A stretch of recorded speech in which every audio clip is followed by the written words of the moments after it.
There was a time when I thought profound loss meant life was over, that my purpose was shattered. But what if God uses those very moments of brokenness to cultivate maybe a new, more profound calling you never imagined? Get ready to discover how unimaginable grace can transform your greatest sorrow into a testament of unwavering faith and a powerful new beginning. There's a kind of loss that doesn't just hurt, it rewrites you. It's the loss that makes the future feel unfamiliar, the kind that leaves silence where laughter used to live, the kind that makes you wonder if the best part of your story has already been told. When a spouse passes away, it can feel like God closed a door that can never be reopened. And if you've waited, prayed, healed, only to realize another marriage may never come, the question quietly settles in your heart, Lord, what now?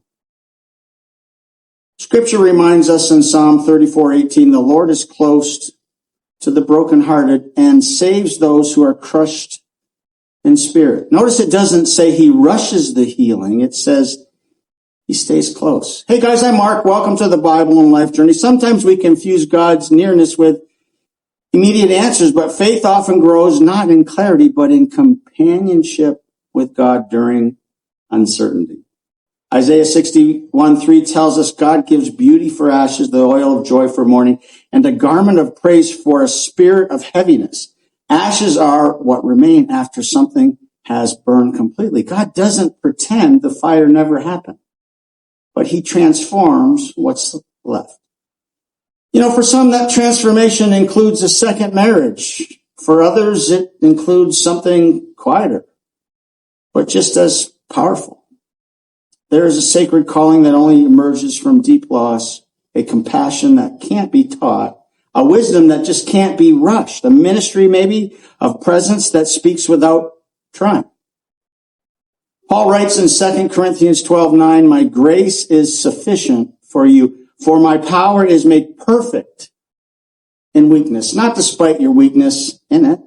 If God hasn't given you another spouse, it does not mean he has given you a lesser future. It means your purpose may not look the way you once imagined, but it is no less intentional. Isaiah 54:5 says, for the Maker is your husband. The Lord Almighty is his name. This isn't God dismissing human love. It's God declaring that you are never unsupported, you're never unprotected, and never unseen. There may be moments where you still wish for someone to share that quiet with. God understands that, my friend. He himself experienced deep companionship and deep loss. But what if this season is not about replacement, but refinement?